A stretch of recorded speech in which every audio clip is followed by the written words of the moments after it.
that has been paramount in my mind and heart over the last 11 months. Also, quite frankly, the last 10 to 11 years in that of multiple sclerosis and demyelination.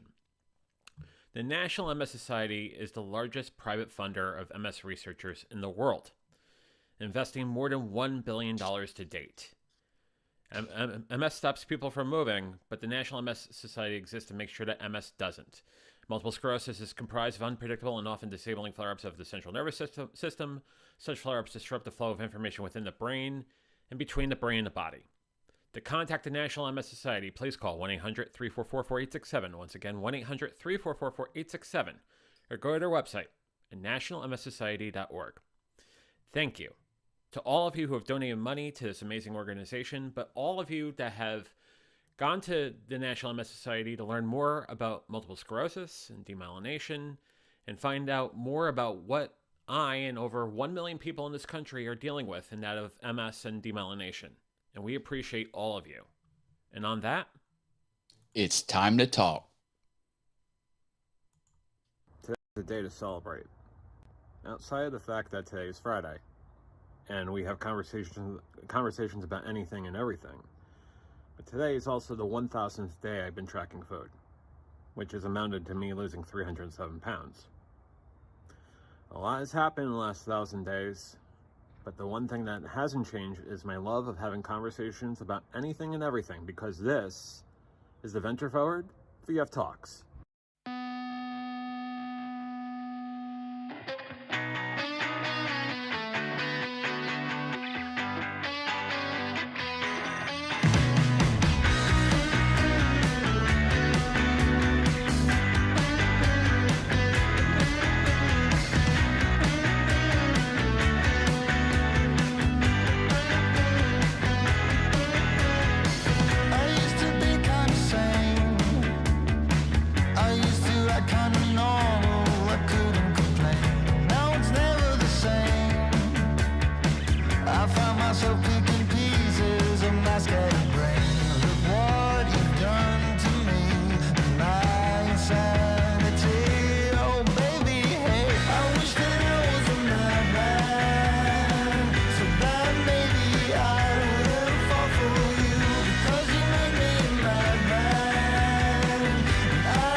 Good evening, or good morning, or good afternoon, wherever you may be. and welcome to a conversation about anything and everything in that of VF Talks on a very, very ceremonious day, an incredible day with respect to my journey. And we'll talk about that in just a couple minutes. But wow. Really? Hang on a sec. Rex, are you sure about that?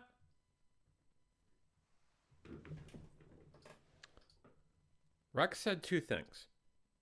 The first thing he said was, "Why do you want my opinion on this?" And the second thing he said was, "Congratulations on your 1,000."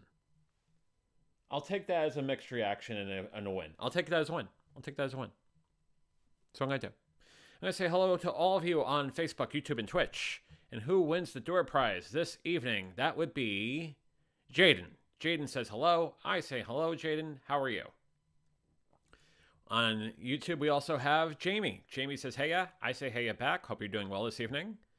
Also on YouTube, we have Enda, who says hi all, and I say hi to you. Hope you're doing well. And then we have this, it's just two really strange, there's awesome fun things and awesome wood things. And like I wonder who that could be. I have absolutely no idea. Oh, that would be Matt Haas. Hey, hi, John. Congratulations on 1,000 days tracking. Thank you, sir. I appreciate that. I appreciate that a great deal. After my own heart, I love analytics and tracking and numbers and large data sets. So, oh yeah, lots of data there for sure. Good deal. A lot of data from my Apple Watch, a lot of data from Lose It, a lot of data from my iPad, a lot of data from a lot of different places. Mo data, mo data, mo data. Mo data, mo data, mo data. A little bit of data gravity too, I'm sure. Yeah. How's your Friday? How are you doing, sir? I was doing good until I ran into some hardships. Uh-oh. Yeah. What happened? I bought a humidifier. Like a pushes out the mist. Mm-hmm. And plugged it in, put the water in, got it working. Didn't work. Here I read the instructions and it says you have to unplug it when you fill up the tank the first time. Well, apparently I didn't do this, and now the whole thing is bricked. So that's got to go back. And it even comes with one of these, like, make sure you call us if there's any problems. We're here to help. And I called and they're like, Monday through Friday, bitches. Yeah. And then I went to the anti-Costco store. So it was Walmart. Oh, boy. Now, I only go to Walmart for one reason, and that's to buy exterior Christmas lights. And I look on the wall, and it says $18 for a huge 50-foot strip of icicle lights. I'm like, $18, man, that's really cheap. And I get up, and they ring up as 26. I'm like, what's going on? Oh, I was looking at the wrong shelf. Oh. So, of course, it was your fault. You were looking at the wrong shelf. Yeah. So I thought I was paying $36 for two spools of it. I ended up paying $54. So Jamie is gasping in horror, saying anti-Costco. She gasps. I know. Well, Costco doesn't sell Christmas lights that I like. So anyway. And Sarah says, JV, Matt, Rex. Sarah, how are you this morning? Afternoon. This afternoon? How are you doing this day on Earth? Yeah, it's Australia, so Western Australian time. It really doesn't matter. Morning, afternoon, it just doesn't. I learned early on in business just to say hello. Because they could be calling from India. They could be calling from California. It's just less brain space for you to worry about. Sarah says it's morning. Well, Sarah, I hope you're having a wonderful Saturday morning. Oh, I have a special message for Sarah. Can I tell her this? Yeah, let me get you on solo. Okay. Here you go. I bought that Scrub Daddy cleaner that I was talking about, and it came with a Scrub Mommy scrub brush. So I'm going to use this. It's an abrasive paste, and it's good at cleaning anything that you don't want scratched up, like glass or metal. So I'm going to use it to clean the oven window, which my last oven, it caked. Like it was never clean ever. And it was just like a wall of brown. Like you couldn't see through it at all.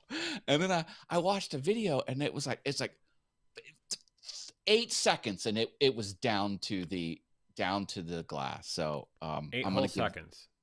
I'm gonna give that a go. So okay, so get this straight. You're talking about the scrub mommy and not the scrub daddy. Well, the scrub daddy is the paste, and the scrub mommy is the abrasive is the sponge on one side and abrasive pad on the other side, and it's got die cuts in it, and it's got a happy face in the sponge. So the sponge looks like a happy face. The scrub daddy looks like a happy face too. Well, scrub daddy is just a tub of paste, so it doesn't really look like anything except a tub of paste. But the scrub mommy sponge looks like a happy face. Sarah says, "Oh, I'm so excited! I just ordered the scrub daddy soap dispenser. It's so fancy." Yeah. I don't know. I don't know it yet, but I might be falling down the cleaning rabbit hole on YouTube. Oh no. You would think they're boring videos. No, they're fascinating videos. Truly fascinating. Yep. All right, I've been blabbering long enough. Tell us about your wins here, John, because you've got some big news. I got some big news. The week has been a long week, right? So there were days where I was starting work at 1 a.m. and a lot of fun, wacky stuff in the middle of the week. And knowing that the prize, the pot of gold at the end of the proverbial rainbow, was the fact that today, November 12th, is 1,000 days from the first day I was tracking on this journey back in February of 2019. And the fact that I've remained steadfast in this all along has been a win in itself. But the fact that I keep on losing weight. And I think the wacky thing is, I said I was done. I have no intent of losing any more weight. And now I'm down 307. And I'm not sure if it's the muscle build. I'm not sure if it's the weight training. I'm not sure if it's the fact that I'm working out 2 hours a day, 3 hours a day. I don't know. You got pump the brakes. Yeah, it's a double-edged sword though, because I know that the work that I'm doing working out has been very important for my muscle build, but also been great for my metabolism. So these are good things, but we don't want to run into the situation I had 2-3 weeks ago where I nearly pass out. So, well, if you want to take some corrective action, we can go get chili dogs in York. Fine. Perfect. And if I want to continue that corrective action, you can come to King of Prussia and we can go to Fogo. There you go. Sarah says, I vacuum my oven after every use. To which you say, vacuum? No way. Ha ha ha. Yeah. Hey, Sammy, how are you? Happy belated birthday, my friend. Today's his birthday. Oh, happy birthday to you today. I'm sorry. I think it's today. Is it today, Sammy? I believe it No, is. his birthday's Veterans Day. It was yesterday.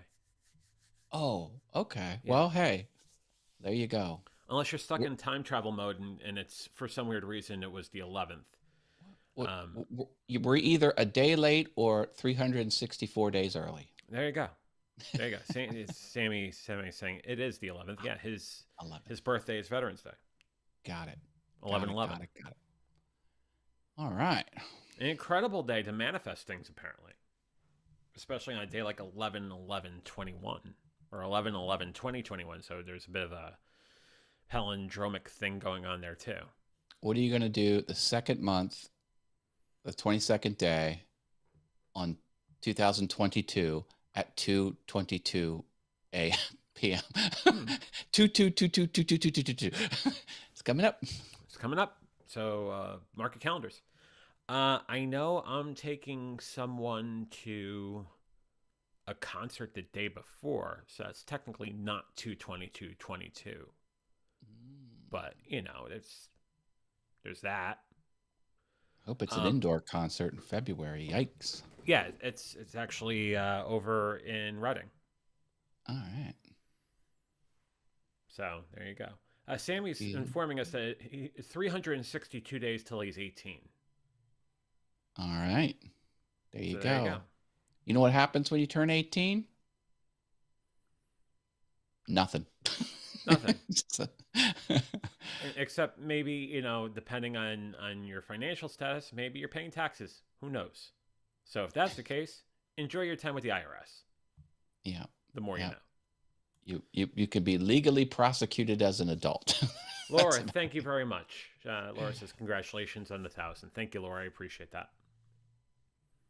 Yeah. She's coming at us from awesome fun things because I'm simul streaming over there.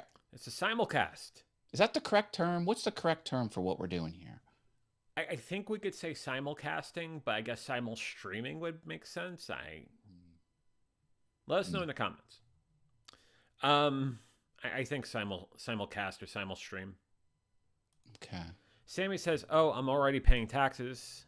So well, he's got a whole enterprise going on over there. He's got a whole enterprise. He's got staff. You know, he's got people. He says he might buy a studio then. So there you go. Get on it. And I want to rent the place where my former office was because it has 2 huge bays, all drywall. You know, but it would be good for 3 different studios. So you could take the one camera and move it from show to show to show. It would be perfect. All wired for Ethernet. It's got the server room. Like it would be chef's kiss perfect for a podcast. It would be like butter. Yeah. It would be like butter. We'd be closer to Fogo. At least I would be. There you go. Easy says good morning. Good morning to you, Easy. Hope you're doing well. Oh, where's he coming from? Oh, He's coming from Australia. Oh, there we go. Okay. I see him in the chat like 3 seconds after you see them. That's like the opposite of what usually happens to me on my chat. So it's really weird to have the shoe or the side kind of reversed on this. Yeah, I don't know what's going on. It's the internet latency. Is Pluto in retrograde? I don't know what the heck it is. I have no idea. Don't get me started. Uh-oh. What would you be getting started about? Oh, I'm not a zodiac type of person. Not into the astrology? No, not astrology. I like all the other A science terms, but astronomy. Yeah. Oh, all in. Yeah. Audiology. I'm not sure what that is, but I think I like it. It's a hearing. Audio sounds. Yeah, it's that thing. Yeah. Oh, my goodness. Easy says, I woke up this morning from a beauty sleep and I looked in the mirror and thought, go back to sleep. Hey, nothing wrong with that. That's what I'm going to do tomorrow because I have the day to myself. I ain't doing nothing. Well, I shouldn't say that. I am going to be doing something. I'm making lawn ornament candy canes in my wood shop. I started it. I started the process. I have 5 candy cane tops ready to go on the router table. And I'm going to get them going. Can I tell you what I thought I heard you say? And I'll tell you how much this has been a long week. You said lawn ornament candy canes. I did.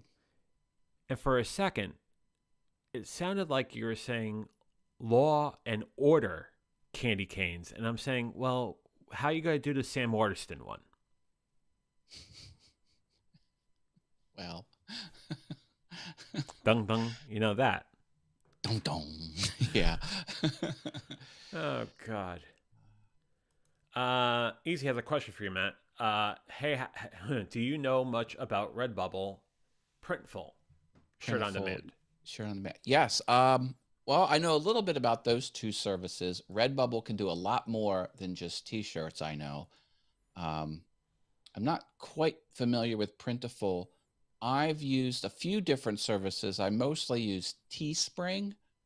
Teespring has been pretty good to me. They seem to have a decent selection of high quality garments, because when I set something up, I pick only the premium brand. Like, I don't let you buy the classic tee or the economy tee.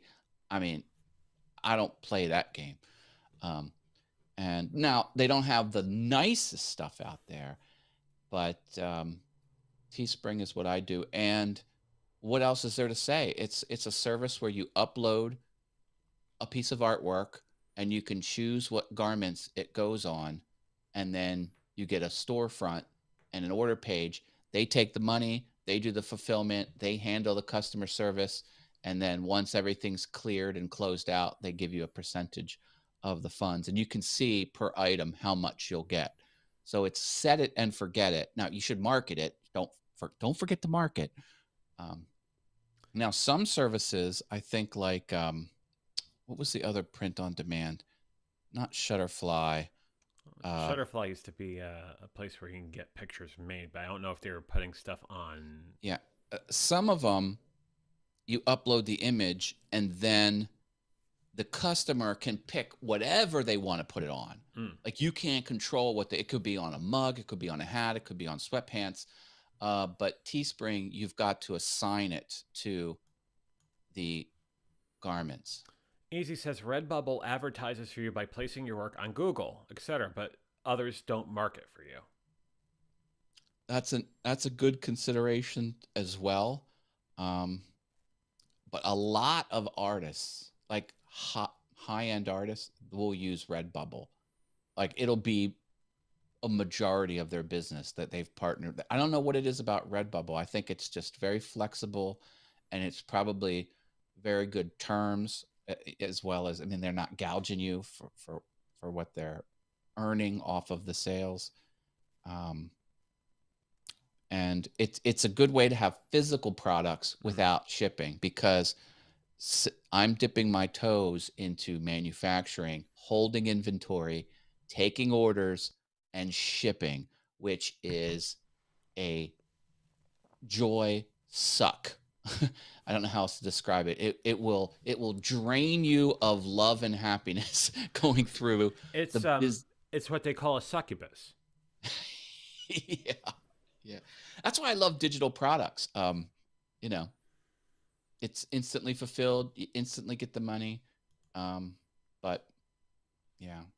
Laura's now over on YouTube to see the chat. She was popping over from Awesome Fun Things, and now she's over here on Venture Forward. Hi, Laura. Thanks for welcome to spreading the love on the different channels. So you have a day of making lawn ornaments.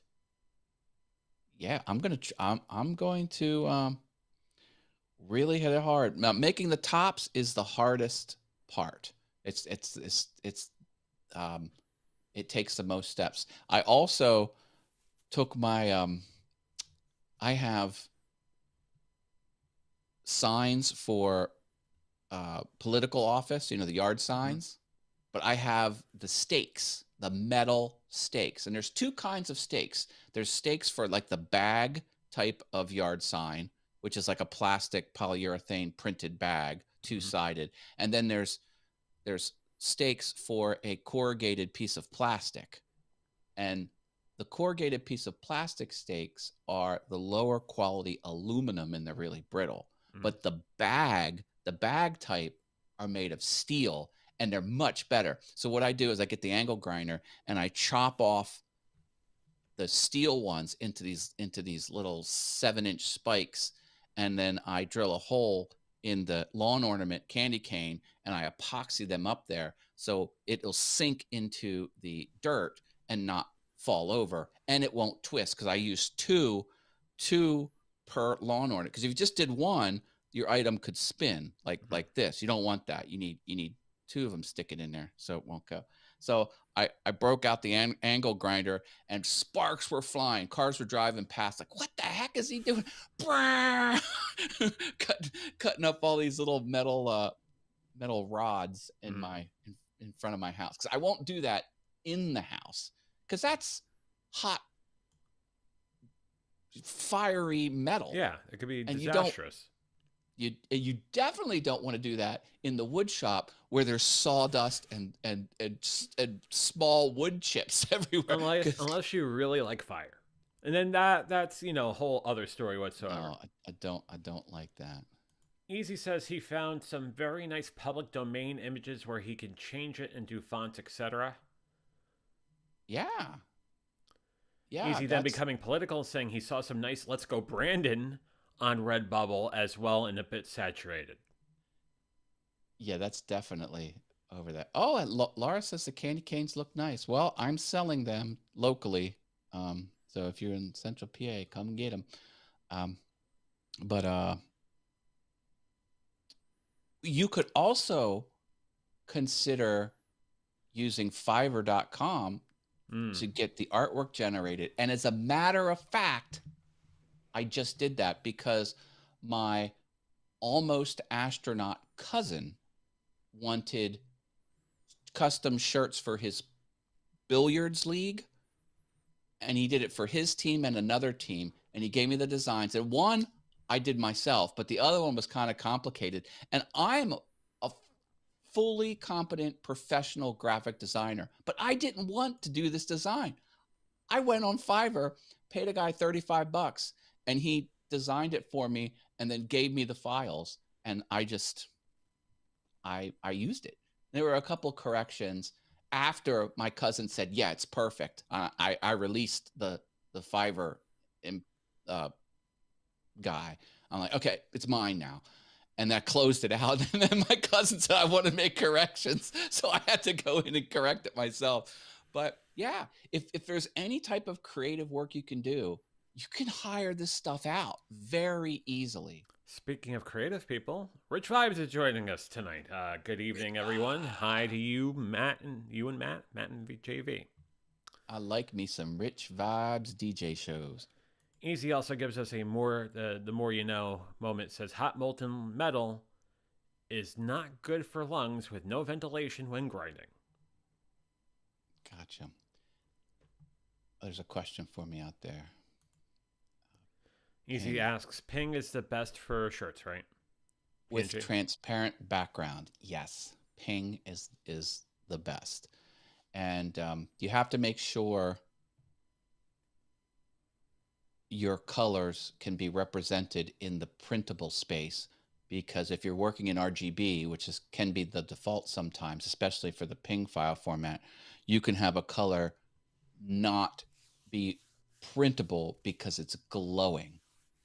It's a minor detail. You should probably design in CMYK if you can control it, but it doesn't matter. Like, you upload it and it'll show you what it's going to look like, and it's a pretty good representation. They've really made this easy. When I was a wee lad out of high school, I had a company with 3 other people, and another, don't go into business with anyone, because it was a full corporation. We had it incorporated.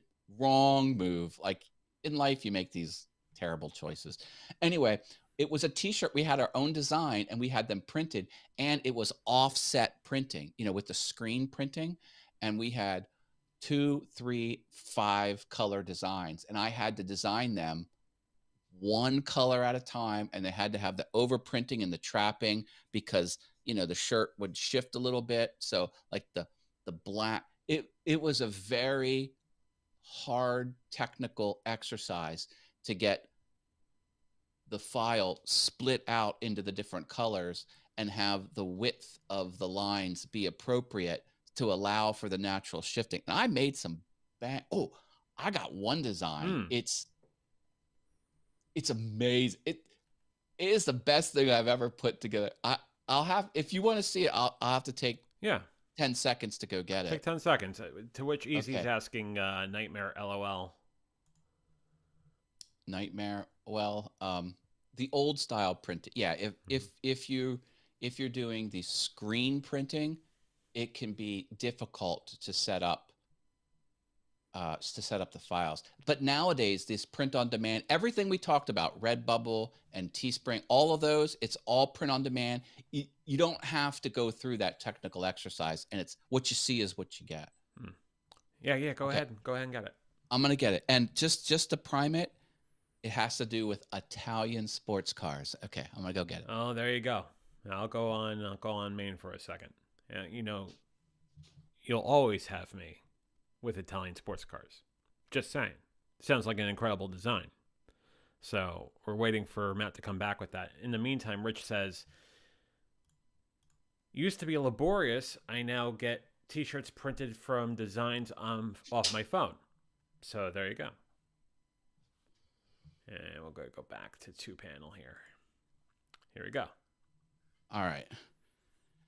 So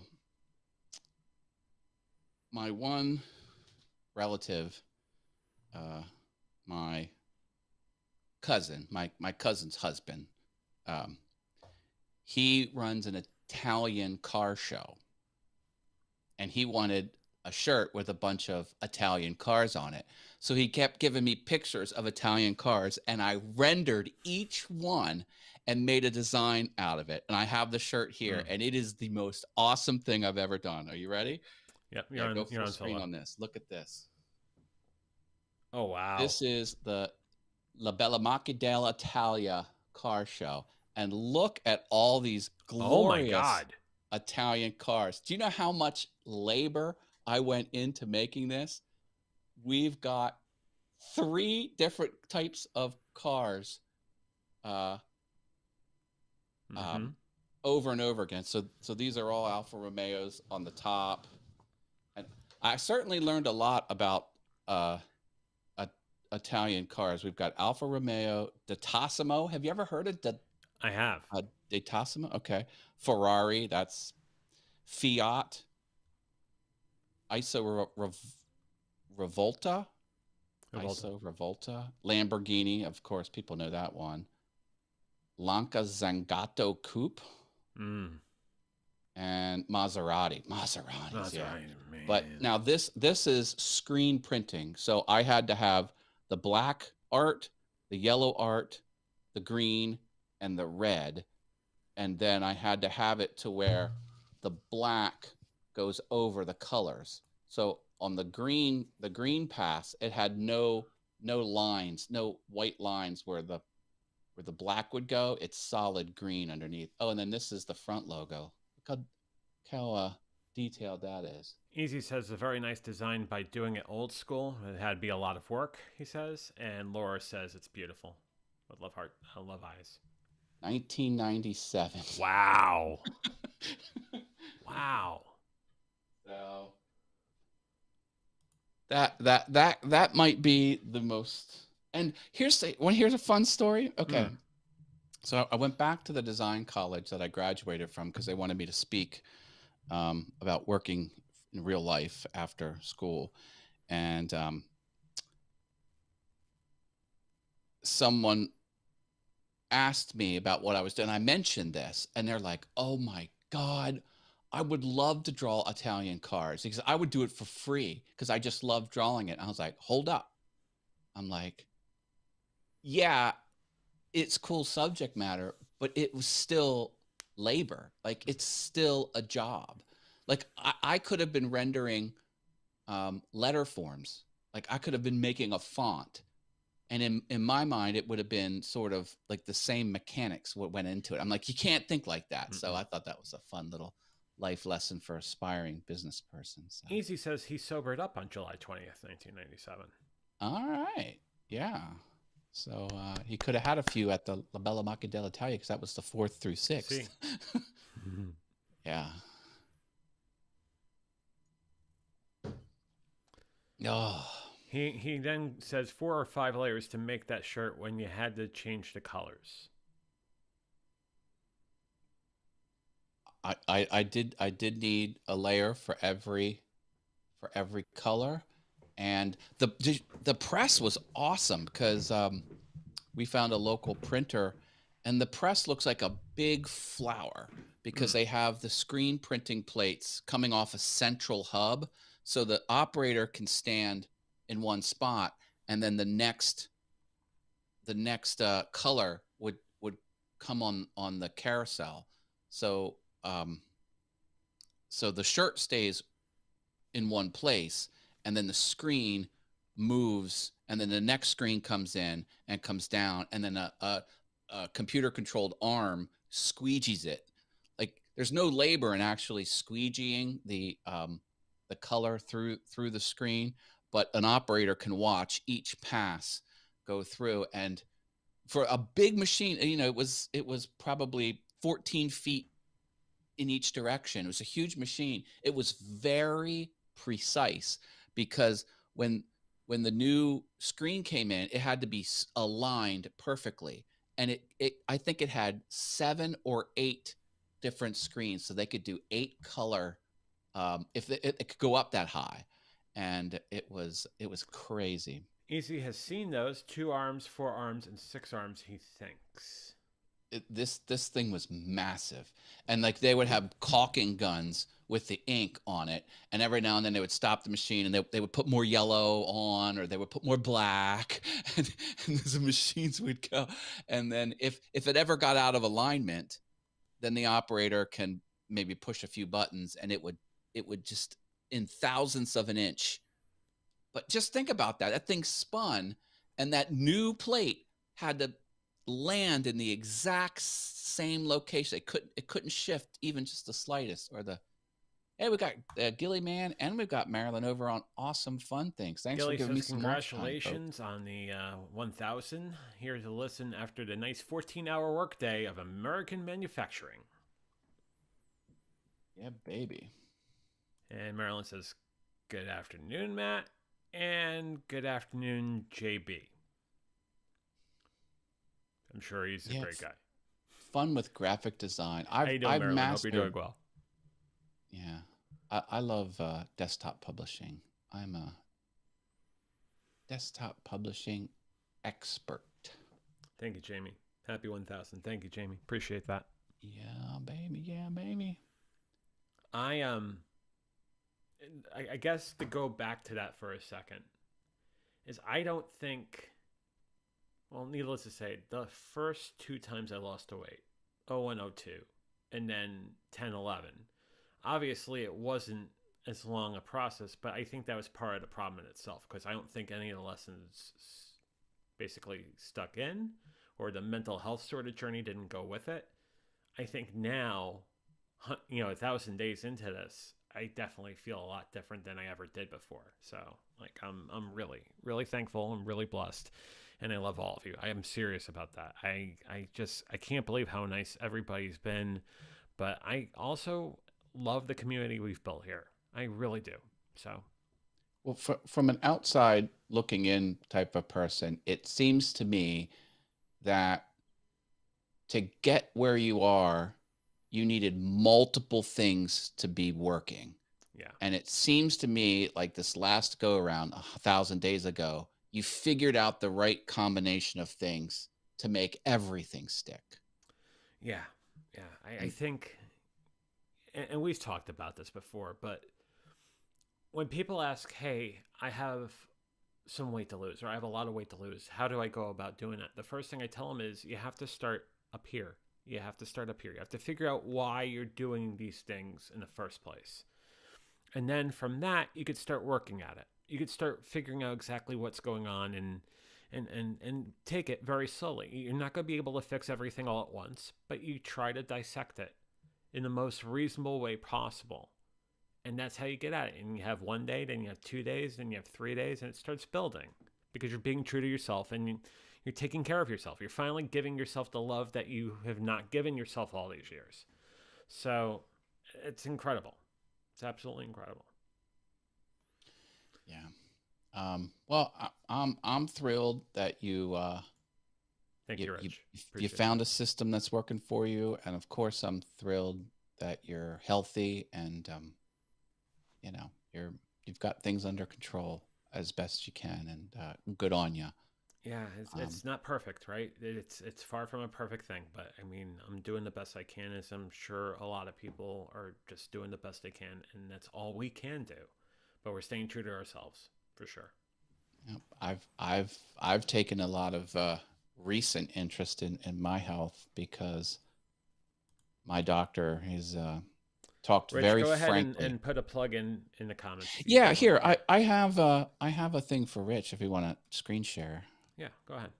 I like to shout him out. So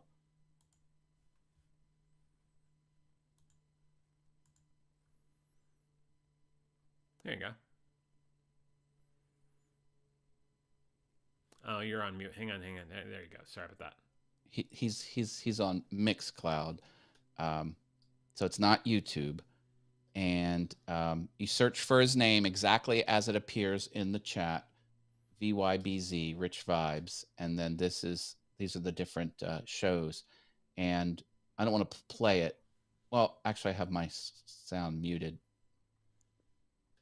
You can't hear that, but now it's video, so he'll be in his DJ booth with the lights behind him, and he'll do about 2 hours where he'll take requests. If you have requests and he has it in his library, he'll play it, and it's full commercial songs are allowed because Mixcloud is in good with the record company and they allow it, and there's some sort of money transfer. Jamie's asking what Mixcloud is, and is there an app?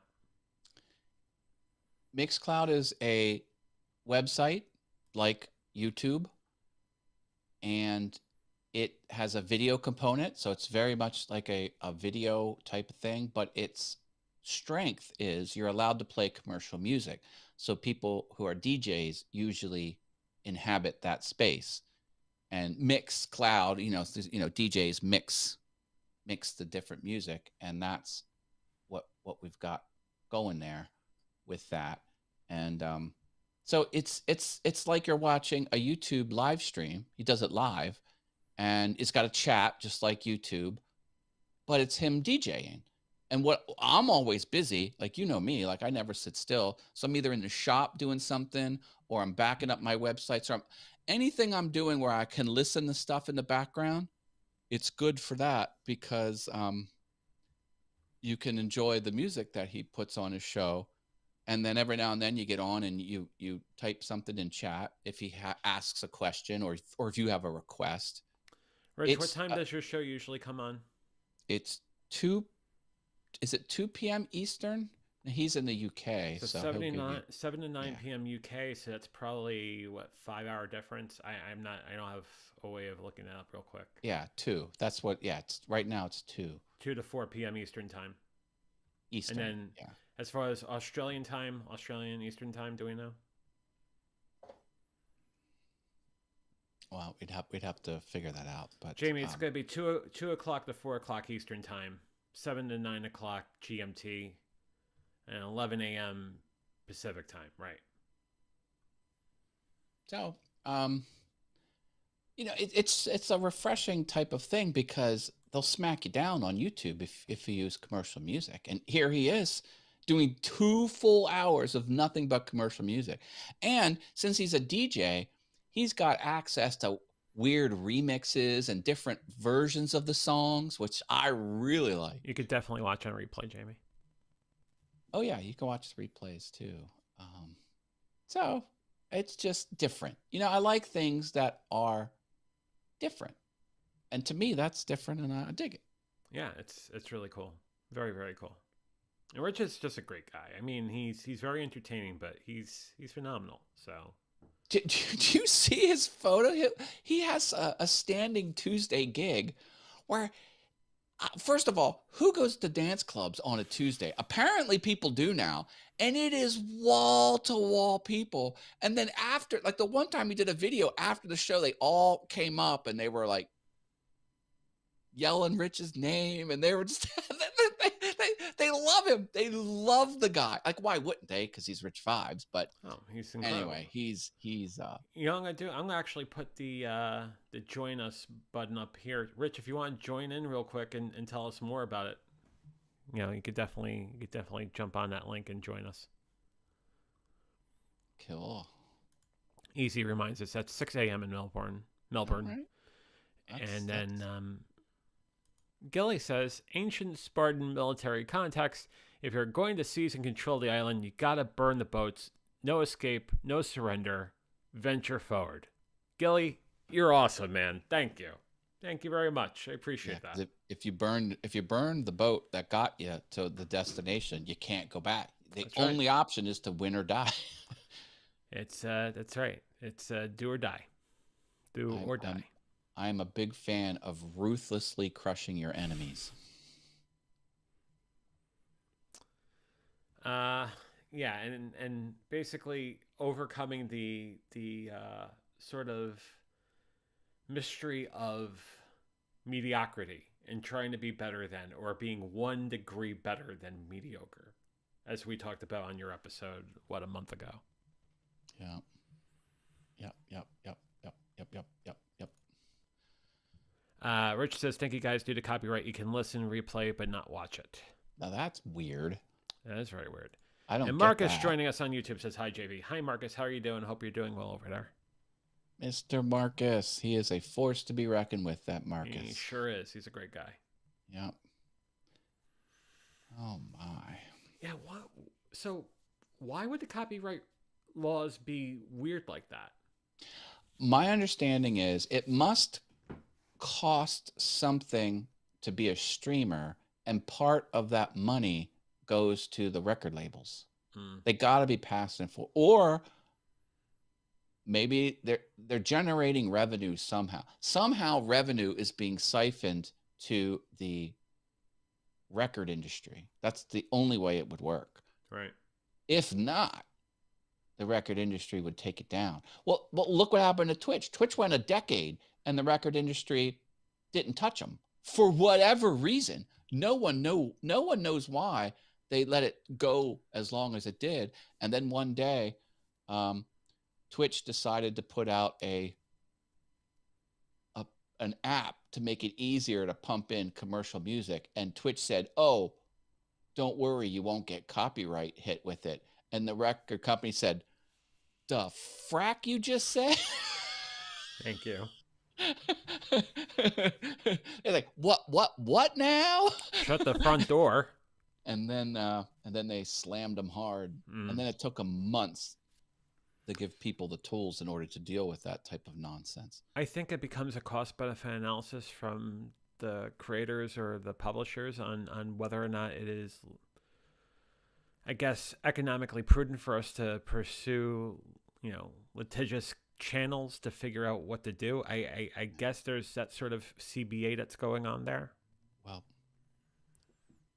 I look at the bigger picture, and when I look at the bigger picture, I get way excited because look at what people are doing now. Step away from it, and it's fascinating because now Amazon is going to roll out something. Now, Amazon owns Twitch, so why they're doing a separate thing, they're going to make like their own mix cloud where it's all commercial music, and they're going to get in good with the record. Like why don't you just fix Twitch, dummy? But they're in talks about unleashing this new service. But now people are like, why would I want that? We've conditioned content creators to not touch it. So now people have asked me, Matt, are you going to be on this new service if Amazon rolls it out where you can play commercial music? I'm like, why would I want that? Like, it's like, I don't even want it anymore. Doesn't make any sense. And this is what I love.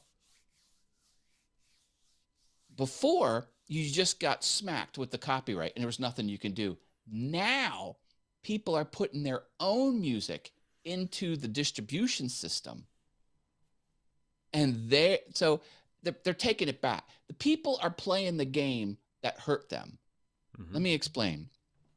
You can go on Fiverr and have a musical artist create you an original piece of music. Could just be background music to put on a loop. This is what Harris Heller did with Stream Beats. He just went to Fiverr and bought music that was composed and original. Yeah, look at that. Marcus, thank you very much, sir. I appreciate that. Thank you very much for the coffee. So you can start your own record label with a click of a button, and you can there's a web service where you can have an account and you can upload your original music, and then it will go into the system as a recognized sound file. because they'll break it down into ones and zeros so they can detect that song.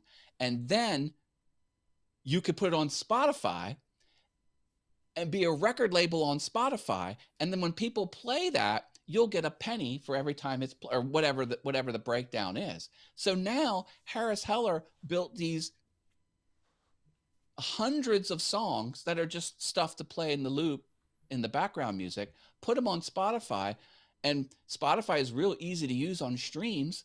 And all the streaming world started using his stuff because he promises that he's never going to copyright anyone with it. And now he's earning the revenue from Spotify. So and people are doing it. What some people this is geekery. Are you ready to put on your geek hat? Mm-hmm. You can create a 20-second clip of original music, set yourself up as a record label, cost nothing, buy one of these services that will submit the sound file to the content ID systems, and then you can put that system. Hey, look at that. Sarah, thank you very much for the coffee. Thank you very much. I appreciate that. 1,000 Days Celebration Coffee. Sarah, that's really sweet, and thank you. All right, so get this. So then you can put your own copyrighted music as your outro. It's got to be like more than 15 seconds. So you put that in there, and then your own video will get copyright claimed. And then you can earn money because as the claimant, you can earn money because you can force ads on it. And here's the other benefit. When there's a copyright claim, the claimant can control whether it's visible or not. So here's what you can do. You could use commercial music in your video and use your own commercial outro music, which you've done. And then when Van Halen wants to take you down and take it off the internet, now there's a double claim. And both claimants have to agree to pull it off the internet. But one of the claimants is your persona, your alter ego. So people have set themselves up as the record company, put their own soundbite, and it'll get claimed because it's your company, but it's not you. Like it's Matt Haas Inc. It's not right. Matt Haas the YouTuber. So Matt Haas Inc. record company will claim it, and then because there's a claim, you've got control over the visibility of it, and you're earning revenue through the record company you've set up. So people are like, how do I get ads on without 1,000? That's slick. So if you don't have 1,000 subscribers and you're not in YPP, just go to Fiverr, give someone $25 to create a original piece of music. It's got to be original, and then go through the methods, get it submitted into the system, and then the YouTube Content ID will slap you with it. And then you'll get the alert as the owner of the music through your record company industry panel, and then you can put ads on it and then earn revenue and make sure it's public worldwide. Right. It's a total workaround. It's brilliant. It's not a hack. Like, you didn't hack something. You're using the system the way it was intended to be used. But instead of the system's so unfair and I'm getting beat up, you play the freaking game. Like, okay, this is the game you want to play. This is how you want to do me dirty. I'm going to do myself dirty by making an alter ego. Matt, does that character have a name? Please tell me that character has a name. It has a voice and everything. What's the name of that character? Oh, I have a first and last name I use for mail fraud. It's Brett Lawson.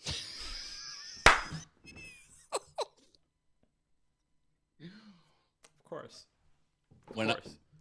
When I was 16, I would have multiple Columbia House record company accounts. And I would sign Brett Lawson up. And as the person who signed him up, I would get 5 free CDs, and Brett Lawson would get 10 free CDs. And then And then it would go the opposite way. And then I would close my Matt Haas account, and then Brett Lawson would re-sign up Matt Haas. And the one time the the mailman got wise to it, and he had my package, he had my CDs, and he knocked on the door, and I'm like, hello. He says, does Brett Lawson live here? I was like, yep.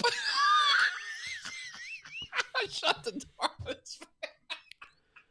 Brett also has a rewards card at Staples because he had to invest in a lot of tape for his pennies that he's pasting or taping to all these postcards for all these 5 CD deals, because you had to tape the penny to each of these cards. You know what? I thought I was putting one over on that business by raking in on the free gift new subscriber thing. But in reality, they were making money. Like, I never cheated them. I always paid up my contract. But I had so many audio CDs. There was nothing else I was interested in. Like, I bought all the heavy metal. I bought all the rock and roll. I bought all the pop songs. Like, I had a wall of CDs. According to Gilly, Brett Lawson has a very checkered past. From Iowa.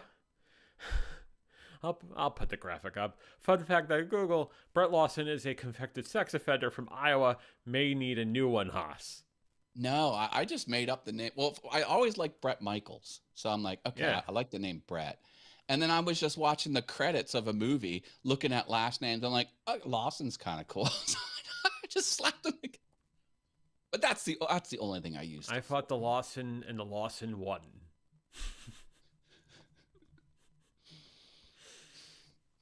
Put that in the headline. I'm back on coffee. Yes! Yes!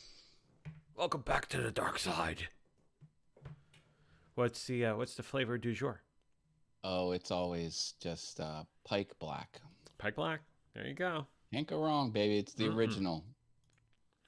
Easy asks, if playing other music or movie clip, I have to have a reason for it when I criticize or fit it into my story on YouTube.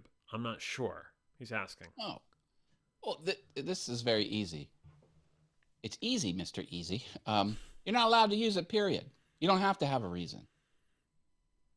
It's owned by someone else, and the person who owns it has a whole myriad of things bad they can do to you, or not. They can choose not to. And what they end up doing is all up to them. And they can change their mind as time rolls on. They can slap you, or they can make it not visible worldwide, or they can make it visible with ads, or they can strike your channel. Just because they didn't strike it month 1 doesn't mean they can't. It's a game you don't want to play. It's a bag of hurt. Stay away. Sarah's putting up her Christmas tree today, peeps. I have lights on the outside of my house, and I went to put up the colored lights yesterday. And then today I went to put up the white lights, but some were burned out. So I went to Walmart to buy more lights. So I'm going to put those up tomorrow. Easy's going down the rabbit hole a bit more. Then he asks, then who puts those movies that are coming up in 2022? Are they the ones who bought the license? No, they didn't buy the license. What they do is they use commercial works. That's the legal term, a work. It could be an image, could be music. That they use someone else's work for commercial purposes, but they criticize or critique it and change it in some way. You have to modify the work in some way to bring value to the person you're selling it to. In this case, someone watching on YouTube is considered selling it because it's a commercial platform. And if you use someone else's work and modify it through critique or criticism, then there's a legal doctrine called fair use. It's not a law, and no one can determine if what you did is fair use except a lawyer. YouTube can't do it. You can't look through a paragraph to determine what it is and what it isn't. You can look back on case law and look at what passed or failed in a court before, but it's a staring battle. Yeah, Fair fair use. use.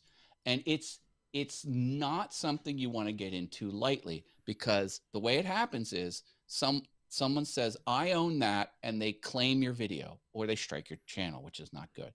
And then you have the opportunity to say, no, I counterclaim it, saying, I don't believe that you own it. I believe I have the fair use right to it. And then both parties have the option of backing down. Okay. If both of you do not back down, the claimant and you as the creator, court is your next step. Court. You will need to hire a lawyer and go to a court of law. People are like, I just want to make fun videos. I don't want to deal with this crap. Would he That remove it is to a shut them very up real then? Would that be a possibility. strategy? I'll remove it. Well, Rich, thank you very much for the coffee. I appreciate it. And no, you're welcome for the shameless plug. You're amazing, Rich. Appreciate it. So, would you remove it to shut up the litigators or the people that are going against you for putting that up? well, again, that often works, but not always. Again, the claimant has a tremendous amount of power, and what they choose to do can change over time. So, in most cases, you take down the offending material, it's no harm, no foul. But it's a scary game. But there are these fair use exceptions. Also, education. Like, you can't sue an elementary school teacher because she shows you the New York Times and uses that in the lesson plan. Like, it's the law says, we need to educate the population, and you need to look at what's happening in the world. And if someone has the rights to something because they created it, you're allowed to use that in the classroom. So there's a whole bunch of these things that qualify as fair use. And again, just listen to the definition. You're using someone else's copyrighted work that they fully own, and you're using that in your own commercial enterprise. It's a pretty okay. So this guy over here created the thing, and they own it, and you're using that thing and making money off of it, and you don't have to give the creator any money. That's what fair use is. And so when you do a movie review, you got to show the movie. If you're criticizing a news article, you got to show the blog and the photos that they have in the blog. Photos are copyrighted too. But if you show a photo on, that's the same thing. Now, photos usually aren't slapped as often as music is, because music can have technology to hear the music, and it's easier to find the stuff. Yeah. But there was one YouTuber who was putting rare Japanese anime cartoons, and she was reacting to them. And this was her reaction. She would just sit there and every now and then go, ha. But they were just basically just rebroadcasting the entire rare. And what she would do is she would lower the opacity so you could see her background through it. And that would screw up the automatic detector tools that are looking for the images. And she also blocked her site from Japan. So like if someone was in Japan looking for it, it wouldn't come up on Google. It would. She'd done them dirty, and she got hit hard. A couple of things coming off of this for a second. We'll come back. Sarah wanted to know, Matt, that your house looks like the Griswolds. It's not that bad. I do have a lot of lawn ornament candy canes. I have a 6 foot tall wood candy cane that I made, and I have like a 5 foot tall Santa Claus that's made out of no, I'm sorry, it's a Frosty the Snowman made out of a couple slats of pallet wood, which is really nice. And that's about the extent of it. And then the other thing, just to go back to Rich for a second, he said, "No, you did talk my show up for nearly 5 minutes. Rich, you're an amazing creator. It was an honor and pleasure to talk about your show. You got great stuff, and yeah, seriously, thank you, man. Appreciate it. Appreciate what you do, but also appreciate you watching and following the Venture Forward and VF Talks. You're awesome, man." Yeah, he's a big member of the community. That Rich Vibes, we dig him. Now to So go back to Copyright Gate 2021. Easy says, I love looking at old picture slideshows on YouTube, and this guy said in his description he found them off of Google, not commercial use, and he claims he does not own the images. His question, how does he get away with it? images are hard to detect, especially if that image is a smaller part of the window and you have your background set with the purple light. It's algorithmically, it's hard to find that. I just think people aren't finding him. But if there was a photographer that took that photo and sees it on your channel, that photographer has every right to claim that video or strike your channel. And a lot of people say, well, what if I say I got these from YouTube and I don't own them? Or what if I put in the description, I credit the person? Then I'm okay, right? Doesn't change it. Doesn't change it. But if you are changing the work in a critique or criticism or some other way, then it falls under fair use. But then it's the pissing match, The question of public domain CO images on YouTube.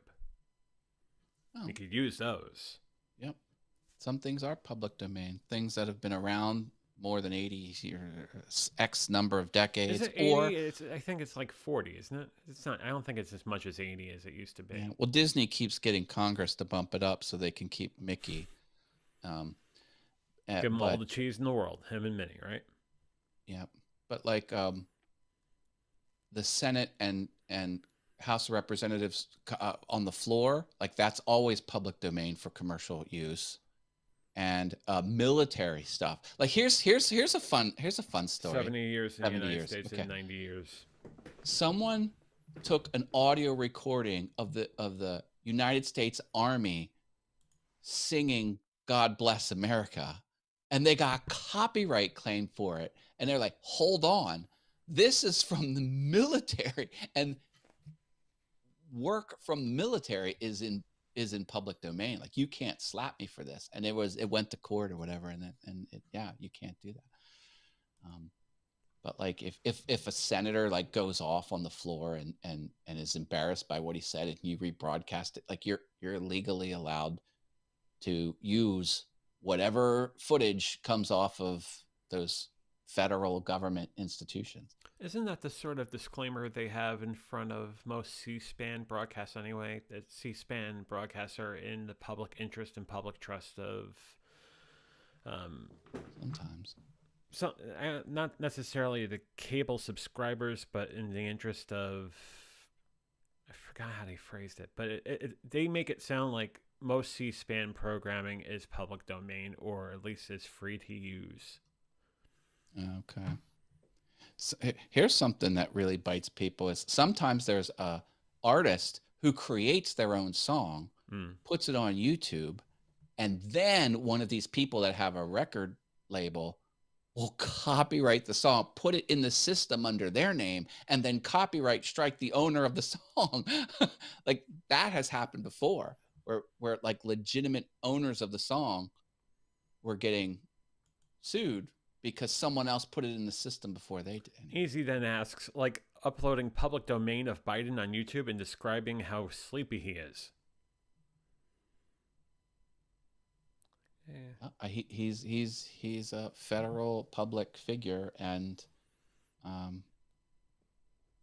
that's fair use. Now, if you lampoon them though.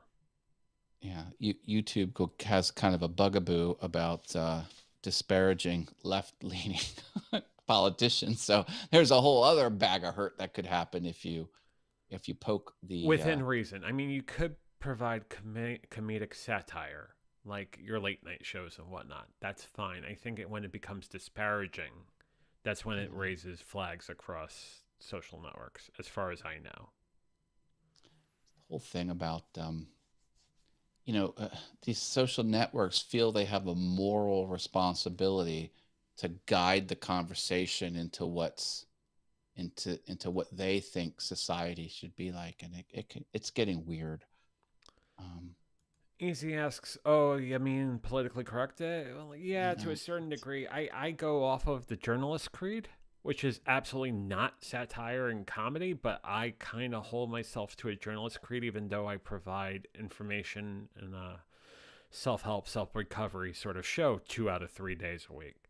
So it, at some point, and Matt, hold me to this, either on the Tuesday episode next week or the Thursday episode next week or the week after, I want to talk about the journalist creed because I think it's something that we have forgotten about as content providers who do information. So remind me, Matt, if I don't talk about it on Thursday when I do Man versus Himself, I definitely want to talk about that. yeah. There's that's a topic I know quite a bit about. It's sort of a side. I'm in publishing, and journalism is very similar to publishing in many ways. And yeah, there should be an unbiased, um, newsworthy theme to everything that gets pushed out in journalism. And now opinion is being mixed in with journalism. When you read a blog, it should have up in the top opinion, like it should declare it opinion. And a lot of things, a lot of journalists don't do that properly, which I think is a big issue. I go one further. I'm going really old school, but I think when a news channel, a local station, even a national station does an editorial piece, you're right, it should have opinion in the upper right hand corner. But they should also provide a chance for anybody to provide an editorial reply using equal time and fair use, not fair use, equal time against two sides of the same story. I think we've had that sort of opinion shunted over the last 15, 20 years, but I truly believe in the editorial and I believe in the editorial reply, but properly labeled as such instead of just having it free flowing as infotainment, which is just wrong. Yeah. People should cite their sources, and there's a lot of things. Now there's a plugin called NewsGuard, Mm. and NewsGuard rates the blog, the overall quality of that. Doesn't do article by article, but it'll say this this is a it'll give you a biased uh, score, and you want. So if you're looking at an article, you can click a button in your browser and it'll give you the NewsGuard score. That's something I think is important. Marcus, going back to the creator Copyright Gate 2021, says, like the creator who got a strike after his video was shown on TV.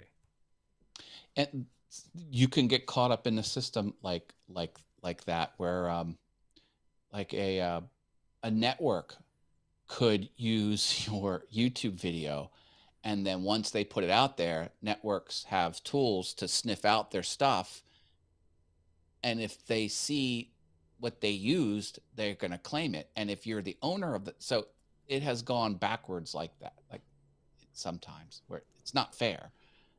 But you got to fight. You got to fight to undo it. This is the unfairness. It's like people just want to create cool videos. They don't want to do this businessy, copyrighty stuff, because this is no redeeming value.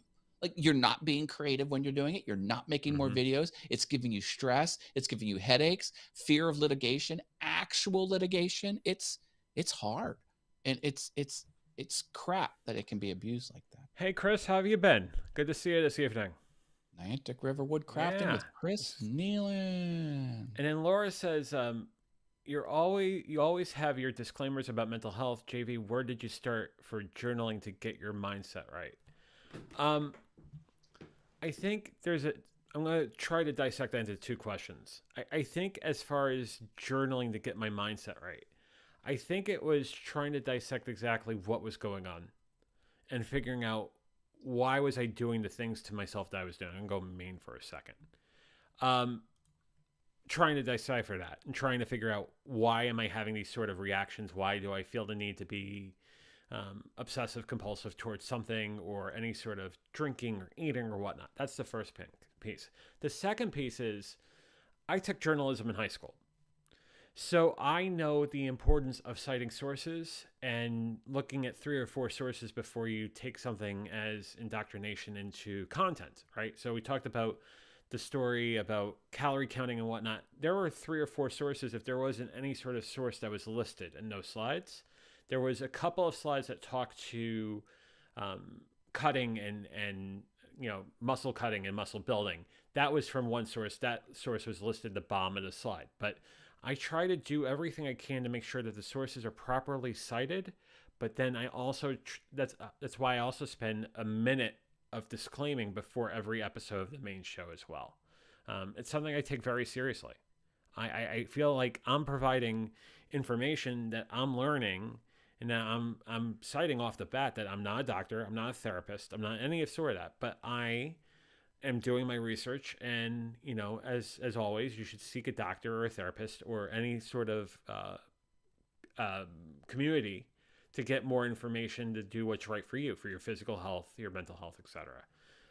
I could read the disclaimer, but you'll hear it Tuesday and Thursday for sure. Easy says, yeah, if I were to create videos about sobriety in a hardcore way, truth hurts kind of talk, but if I monetize it, people from AA would frown upon that. Yeah, it depends on the message, Easy, to be honest with you. If you come off from a place where you're going to be that sort of love hurts, this sort of self-care hurts, I'll be honest, and I'm going to just talk from a third-person perspective for a second. It's going to come off bad, and it's going to give something like AA or GA or NA ammunition. So you got to be careful about what feet you're stepping on and be careful about your message. If you come off to try to provoke, guess what? Someone might get provoked and put litigation against you. So be careful. Without question, Easy, be careful. And I know where you're going with this. Be careful.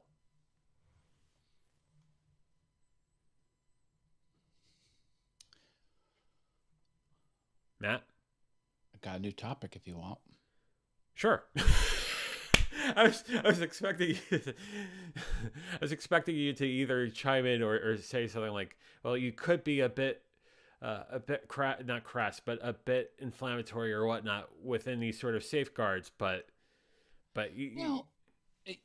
monetizing. I mean, who's to say monetizing is bad just because of the message? I mean, you're a guy struggling to make content. Content isn't free. Content takes time. Why shouldn't you be monetized? But by you being monetized, you could make more insightful videos. Right. So it's sort of, I sort of take issue with someone having an issue about something being monetized. Now, that being said, on my Awesome Wood Things channel, which is fully monetized, I choose not to put the 60-second unskippable ad or the unskippable ads. But I don't fault anyone that does that. I just think it's a little more convenient for my audience to be able to skip out of an ad. So I disable that. But the way to play YouTube is to turn everything on. I think the fear is why Easy is not doing it. But I think what I'll say is be careful. Right? Not to say not to do it, but just think about what you're doing and what that sphere of influence looks like. Well, what's the worst that could happen? Well, he gets AA's taken mad down. at you? So what? Well, if he's relying on it as a primary source of income, though, that could be disastrous. Okay, so AA frowns upon it. Okay. Then what? What's the ramifications? He's going to get kicked out of AA? That's not going to happen.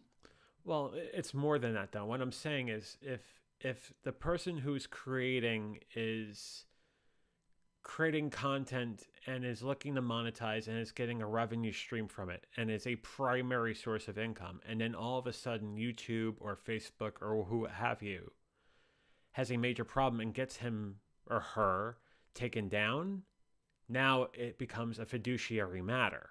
That's Well, the YouTube danger. won't have a problem with it. YouTube is the platform. Someone has to take it down. Like having AA content isn't a community guideline strike. No, That's not. I'm talking about the ramifications of the income stream that he's looking or she's looking for You're as they not going put to out have an content. income stream if you don't monetize it. True. Very true. I'm confused as hell. I'm just like, what? YouTube isn't going to take action on content that doesn't violate community guidelines. And YouTube Premium is a blessing. We don't see any ads using YouTube Premium, and Jamie says agreed. I don't know. If you would have to do a cost benefit analysis. Like if you're saying X% of the audience that wants this content won't watch it because I have an ad, well, then you've got to figure out, is there an overwhelming majority of people that will, new subscribers that will? Like what's that? I think it's pretty darn petty to complain about a content creator who turns on advertising.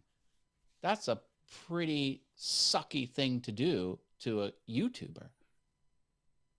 I mean, are the people that are complaining, do they have YouTube channels? Do they know what it takes to create YouTube content? It's a grind, baby. Why They not catch a unfortunately few are pennies? usually the ones with the louder sort of voices, though, that raise complaints, and then Well, it becomes if difficult. if they're complaining, if they complain to YouTube and you're not violating community guidelines, Mm-hmm. that's going to go nowhere. Now he says he gets real. Like, is when he gets real, is real violating community guidelines? I would hope not. I'm presuming it won't. He does bring up a good point. If he throws all his money to AA World Services, then he becomes their saint. LMAO.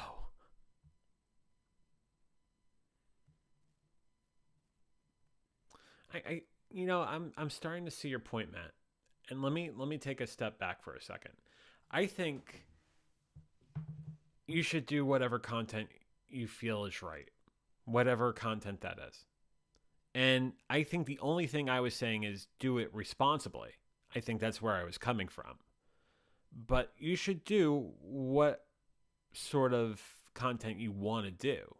Just, I would say, and this is JV's opinion, do it responsibly. Easy How, says, I how, love real Matt. I don't BS around. okay. How is doing real content talking about a harsh subject not what you said? Not respectful.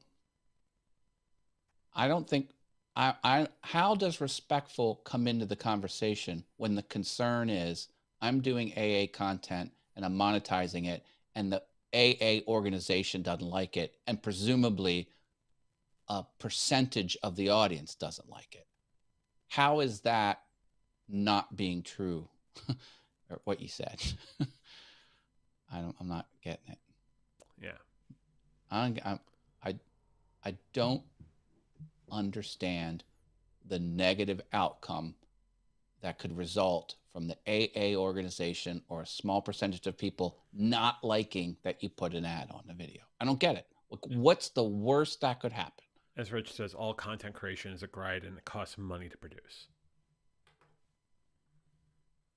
So you anger AA. You anger a small percentage of people that watch your video that don't like ads. Then what? What's the cost benefit analysis?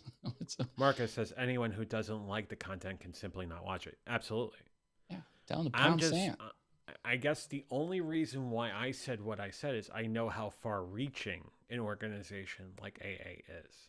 That's the only reason why I said, because again, there are many people that are associated with AA, and if you come up guns ablazing too many times and not in a responsible manner, you may end up on the wrong side of that. And I'm not sure if that's How, the sort of thing you want to deal with.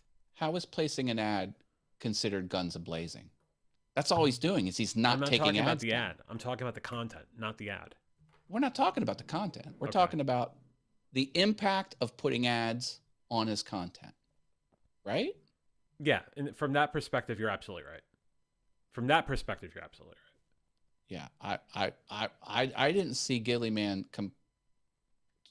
being a concern about his content of his video. It was a concern about placing ads on the video and having AA be mad at him for that.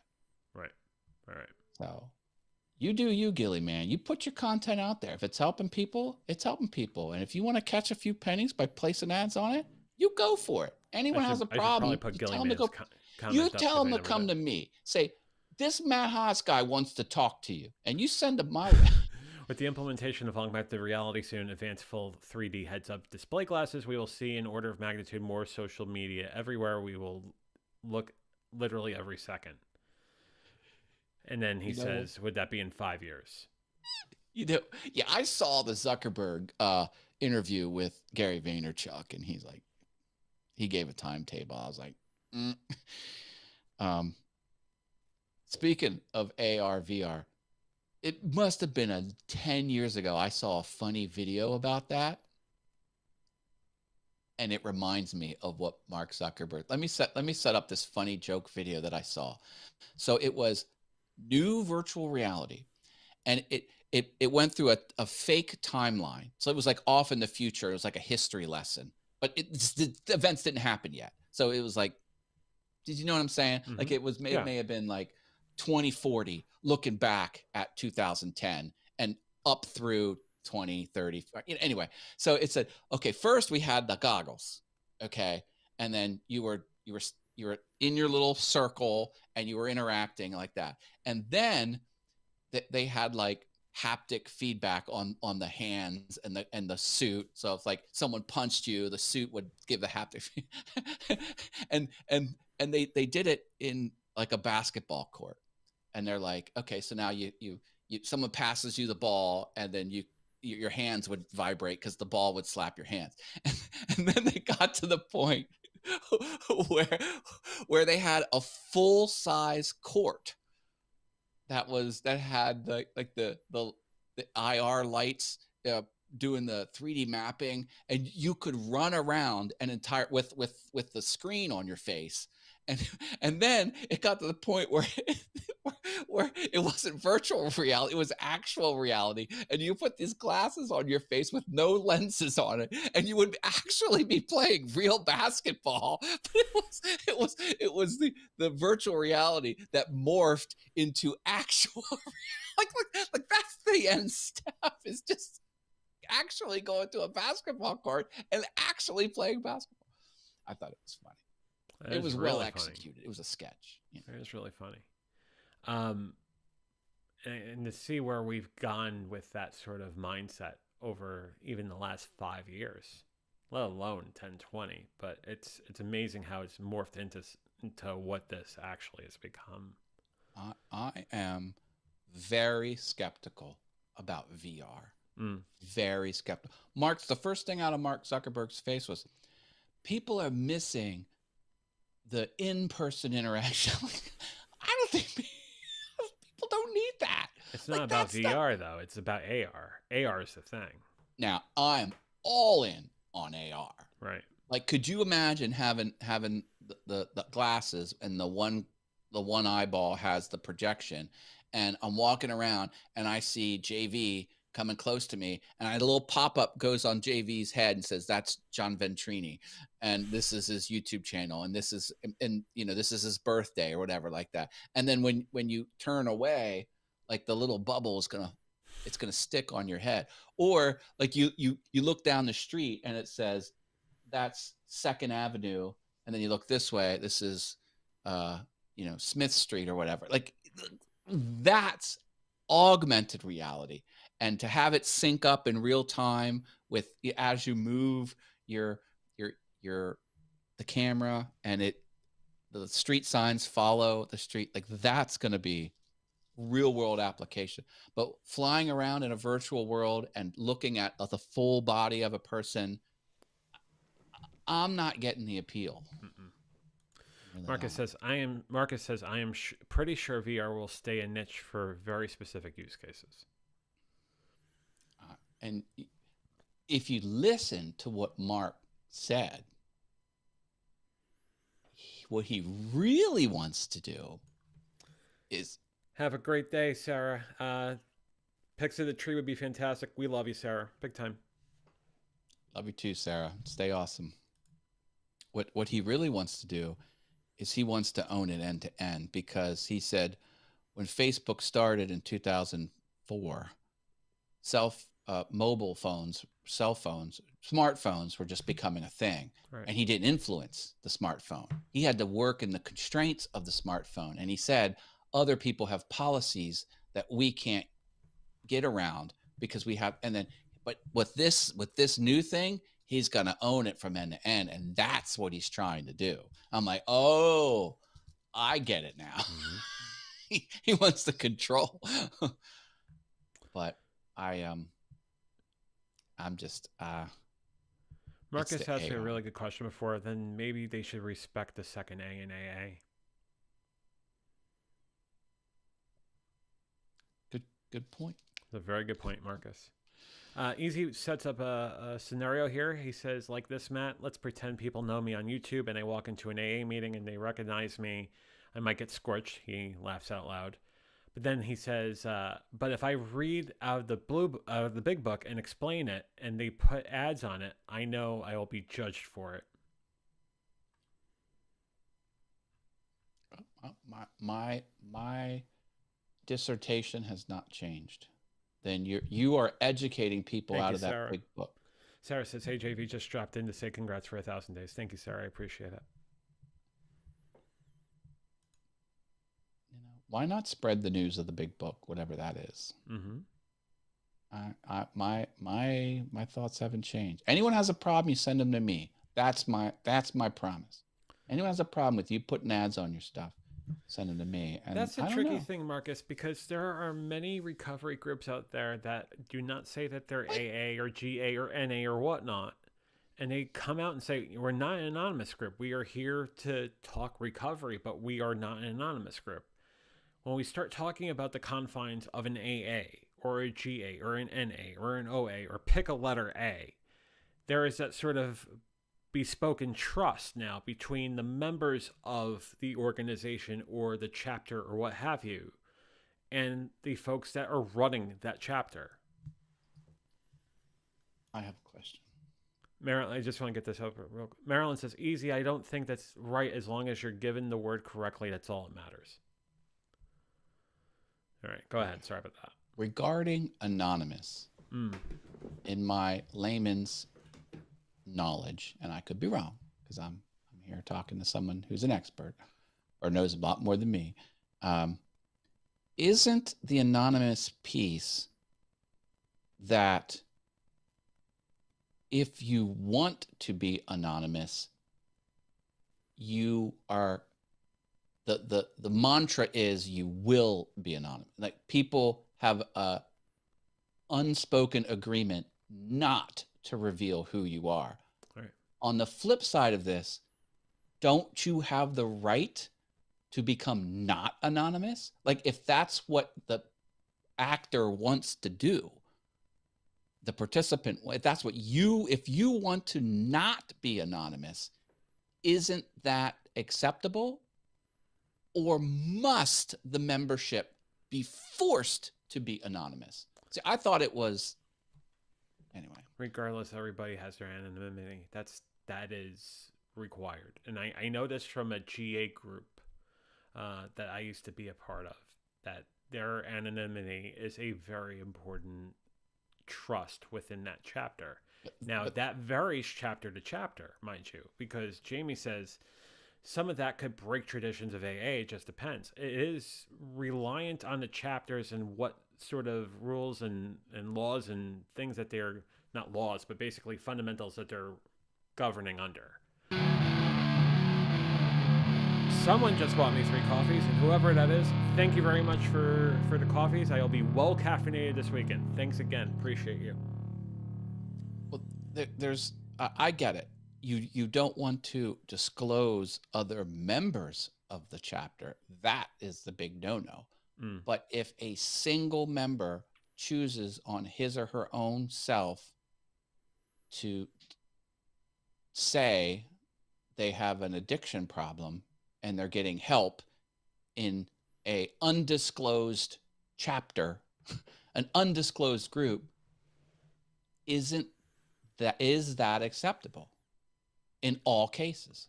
It depends. I would think so. I'm not an expert. I don't know. It depends on the governing rules and principles of the group in question. Now some groups are not an AA, NA, GA, pick a letter A sort of group. They run under their own rules and their own regulations and their own chapter sort of governance. When we talk about AA, Friends of Bill W., we talk about GA, NA, what have you, they have a set of constructs that talk to the anonymity and also the conduct of the members of the organization. I would have a huge philosophical problem if I needed services from one of those groups and the group demanded that I had to remain anonymous and I couldn't tell anyone I was struggling with that addiction, keeping the group private, not saying where you meet, not saying what the name of the group is, not disclosing. If that was imposed on me, I would have a big time issue with that. And I don't think it's right if someone did do that. How dare they? How dare they force you to be anonymous? She nailed it. Jamie says, it's just like the 11th tradition. Don't speak about AA at a media and press level because you are then a representation of AA. You don't have to be anonymous about your addiction. No. I'm not talking you being a representative of an organization. I'm just saying this is me and I have this addiction. Like that should be acceptable. You just have to be careful about how you talk about AA. Yeah.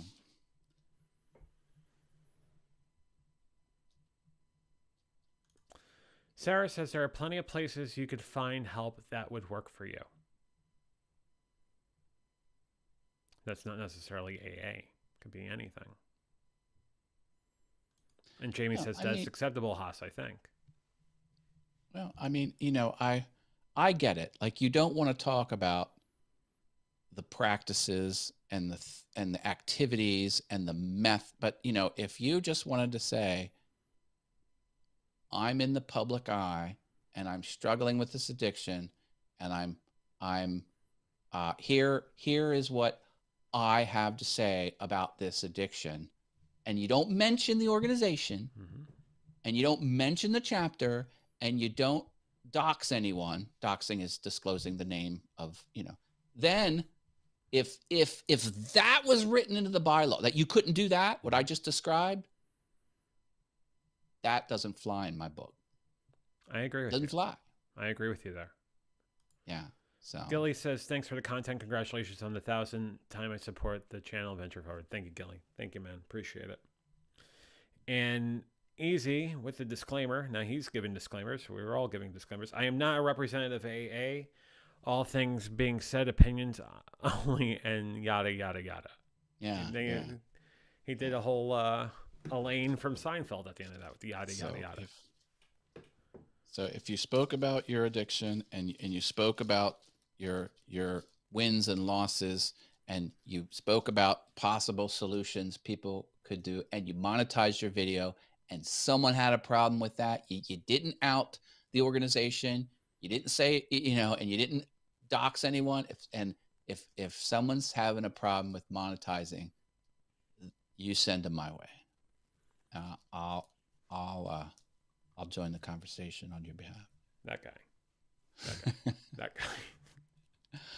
After all this time, still can't point right on camera. Look at that. it's just it's like yeah, you never get it right. Jamie says all the rules are broken all the time, but yes, Matt, there is nothing wrong with what you're saying. That would be lame if you couldn't do that. Yeah. Well, it would be lame if you had the fear of negative ramifications, because I think that's really at the heart of it. I don't want to get caught up in this problem, therefore I'm not even gonna go there like that. Anyway, I just want the world to be fair. Yeah, Like, I agree. I don't need to solve all the problems, but I'm like, well, if there's unfairness out there, I get. I also think that some organizations, I'm not necessarily saying AA, but there are some organizations out there that have cutthroat sort of people on their payroll or consultants that look out for that sort of thing and then fight tooth and nail to protect the interests of their organization only and not the greater group of people that they're there to serve. Yeah. That was, I think, what was going through my mind when I started going down that road. But for all intents and purposes, Matt, I do agree with you. But I just know how really litigious our society has become in 2021. I just want helpful information to reach the most number of people, and things that slow down that get me riled up. Marcus says, just point in the opposite way of what feels natural, then you point in the right way. Okay, so yeah, that's right. That's Matt. And that's not Matt. Got it. Marcus, thank you. Opposite, right. Like I'm on doing weather. If it helps as a content creator, you can look at your set. And like, I know my TV is that way. So maybe that'll help you. My TV is the way the camera as this image is, that's my board, but I'm pointing to my television, which is over there, which is not, that's my, whatever. Well, I find something in the background like that. Anyway, I'm trying to help you here, John. Matt, I appreciate it. We've been going for a while, but I do want to say one more thing before we sign off, because I got to get going here soon. Christmas Candy Lane is in full effect at Hershey Park. Oh, is it today's the first day? Today's the first day? Yep. So when are you going, Mr. Haas? I was hoping next Friday. So that Friday the 19th? Yeah. So maybe someone does an early VF Talks that Friday and perhaps joins you for Candy Lane. Let's do it. That sounds amazing. So that would be fun. Let me have my people call your people and vice versa. They have. Oh, did you see the hot chocolates they have? Oh my God! Let's do it. Yeah, it'll end up being a commercial with the late Wilford Brimley at the end of it because of all the sugar that's being consumed. I couldn't get through the milkshake. I had this milkshake that my body was like, "What are you doing to me?" I couldn't eat it all. I just couldn't do it. You tried. Much. You gave it your best shot there. Too much. I bit into the pretzel. They had a chocolate-covered pretzel in it. I was like, oh, too many carbs. Matt, like, I want a chocolate-covered pretzel. This is incredible. Because you got the sweet and you got the salty. Oh, God. Oh, my God. It's so good. I should have got the, I didn't know this at the time, but the pumpkin one. I think that had vanilla shake. The one I had chocolate shakes. And I like chocolate shakes, but I kind of like vanilla a little bit better. In the spirit of tonight's episode, by the way, I will track everything I consume next Friday.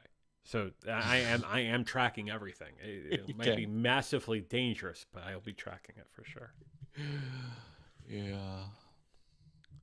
Matt, thank you for a lively debate, but also a really, really great show, as always. You're an incredible co-host. I appreciate you doing these shows with me every Friday night, and you're absolutely phenomenal. I dig it. I like people to make content, and I don't like when people think they can't make content or get worried about it. Yeah.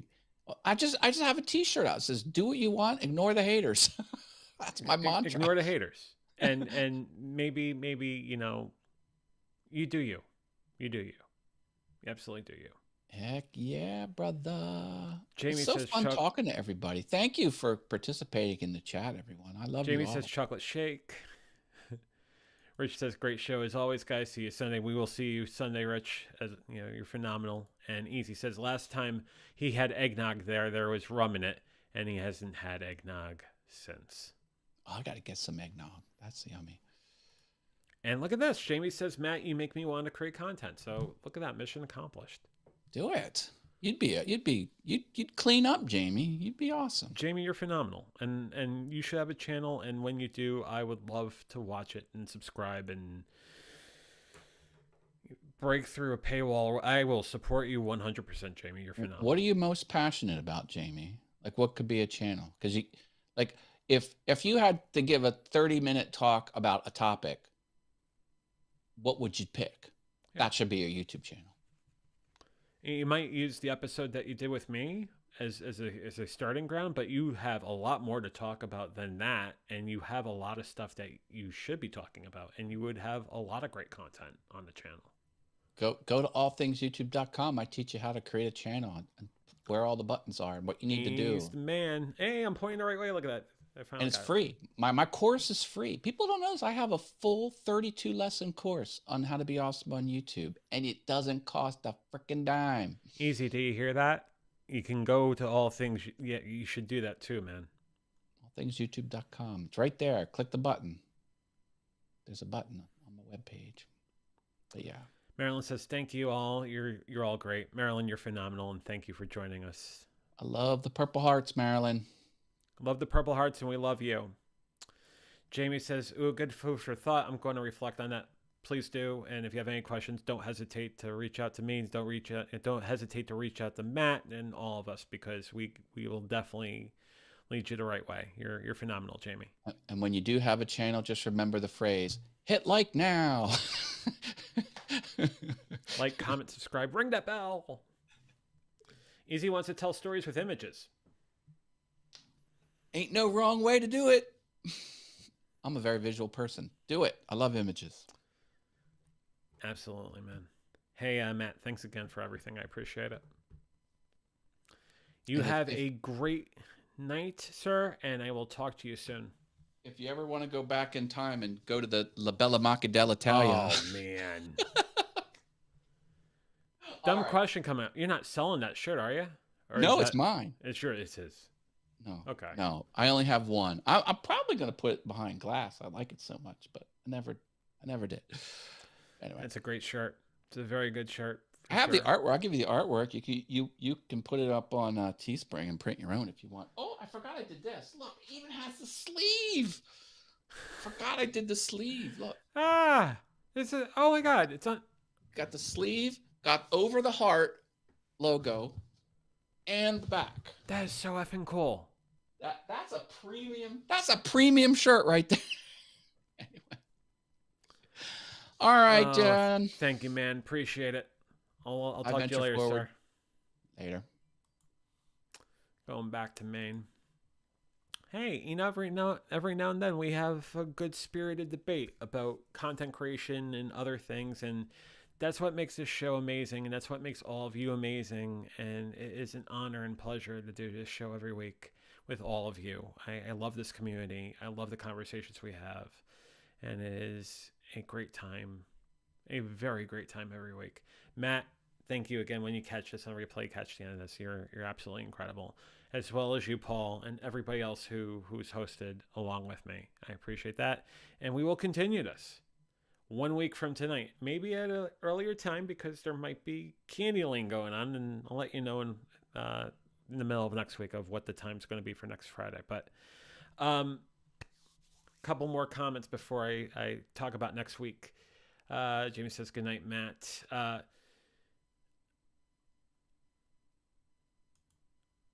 Easy says, I do not like debates, nor do I like Discord.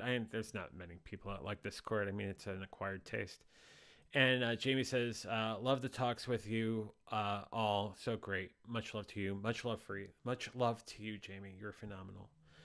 Next week, we're going to talk about something very serious next week, too, on the Tuesday and Thursday. Tuesday, we're going to have a conversation about bullying. We're actually going to have a guest talk about his research and the things that he's come across in bullying and the sort of advice he gives in his presentation. It should be a really great conversation. That'll be Tuesday night, 8 o'clock Eastern, 5 o'clock Pacific. Thursday night, we turn the story inward and we talk about the situations where we become our worst enemy. Originally, we were going to call the episode Man versus Himself, but if you think about it, more times than not, when we're not on the sort of right mental pathway we need to be, we will run against ourselves. So we're going to talk about what we need to do to be aware of that, but also not to be suckered into that when we start beating ourselves up. And that would be Thursday night at 8 o'clock Eastern, 5 o'clock Pacific. And then 1 week from tonight, another episode of VF Talks. Right now, I'm going to say it's going to be at 6:30 Eastern, 3:30 Pacific. That time might move earlier based on whether or not I'm going to Candy Lane with Matt. So there might be that. And if that's the case, we will have the show earlier on Friday. And check, as they say, your local listings for time exactly. But until next time, I'm going to say the same thing I say at the end of every Venture Forward in VF Talks. Stay safe, stay sane, stay strong, stay sober. You're worth it. Have an incredible weekend. Have a great weekend. And I'll see you Tuesday night at 8 p.m. Eastern, 5 p.m. Pacific for the next episode of the Venture Forward. Venture Forward. Have a wonderful night and fly be free.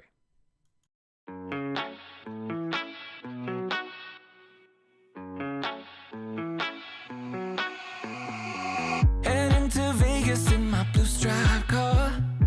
She's riding shotgun and she looks like a star. Yeah, she's got the style that makes you think she's made out of gold. She says she likes it better when we go off-road. Yeah.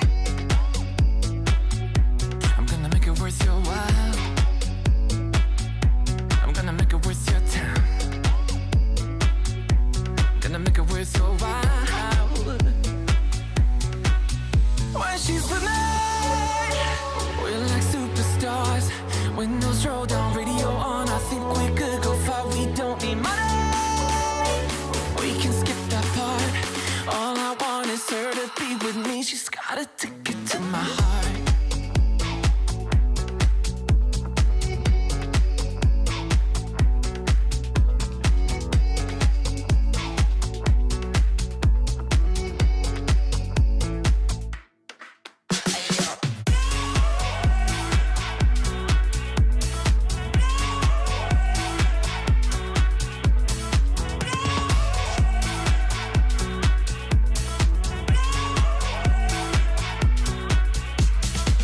The sky is blue, I got the sun in my eyes. It can't get better than when she makes that smile. Yeah, she's got that style that makes you think she's made out of gold. She's turning up the volume on the radio. Yeah. I'm gonna make it worth your while. I'm gonna make it worth your time. I'm gonna make it worth your while. When she's with me, we're like superstars. Windows roll down, radio on. I think we could go far. We don't need money. We can skip that part. All I want is her to be with me. She's got a ticket to my heart.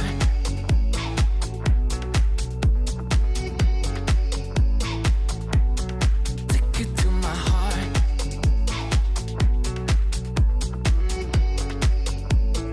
1, 2, 3, 4